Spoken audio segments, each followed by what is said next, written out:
Republican Roy Blunt of Missouri. Want to tackle some domestic issues if I could, beginning first with the budget situation. We've got President Bush threatening to veto a host of spending bills up on Capitol Hill, saying they exceed his budget request by some $23 billion. Mr. Blunt, let me ask you, is that veto threat for real? And should the president be willing to risk a government shutdown to stand his ground here? Well, it is for real, and unfortunately, I don't think the president's going to get a host of spending bills, even though you're right, he's threatened to veto a number of these bills. But even though I didn't agree with most of the bills that came out of the House, they did at least come out of the House.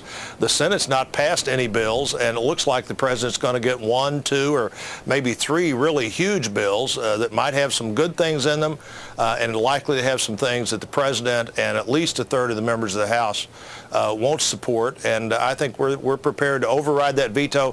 Frankly, Peter, we're prepared to have this spending fight. The domestic spending has increased dramatically under this Congress. We got a lot of criticism in the past Congress for being big spenders, and frankly, I think this fight's one that we're ready for, and it's going to go on for several weeks probably, and it'll there'll be there'll be government shutdown talk, there'll be continuing spending at the last level talk, and Republicans are ready for that, and we're going to stand with the president on those vetoes unless this conference report, this omnibus bill, is much, much different than the bills the House passed. And Congressman Clyburn, your take on this? The Democrats ready for this fight as well? Well, we really are not ready for any kind of a budget showdown. Democrats are looking for solutions. We would like to meet the Republicans with some real solutions to all of these funding problems that we have in our country.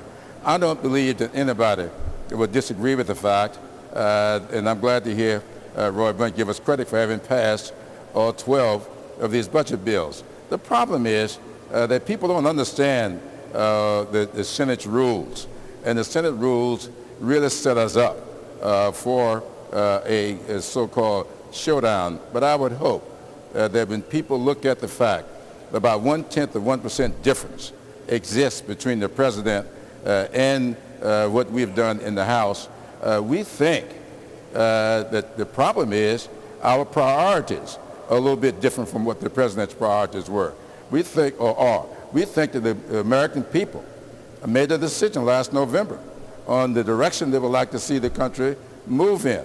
And we have moved the country in that direction, a new direction. And we feel that the budget that we've approved puts us on course and in sync with the American people.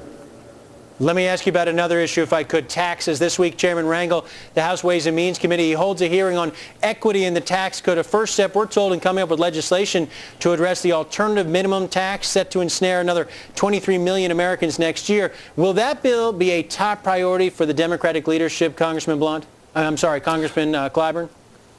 Well, it is going to be on the radar. I don't call it one of our top priorities. I think the top priority for us will be to get a higher education bill so that our young people can afford post-secondary education, to get a good, solid energy bill moving forward. We think that's very, very important to us. And to do children's health care. We want that bill. The Senate has done one bill, the House has done another. We would like those three things to be our top priority. I think that Chairman Rangel is right to begin to focus on what to do about the alternative minimum tax, but that's not a top priority for us at this particular juncture. Congressman Blunt, your take on an AMT fix coming out of Ways and Means this year?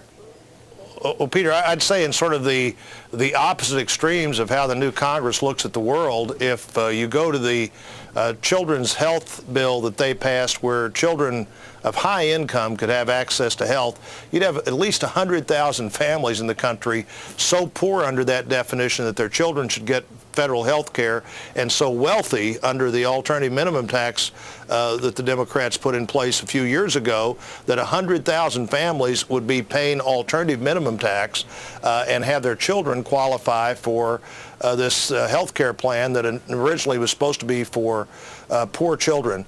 On taxes, the alternative minimum tax, Senator Grassley on the Senate side has this exactly right. This was a tax that should have never applied to the Americans it applied to today.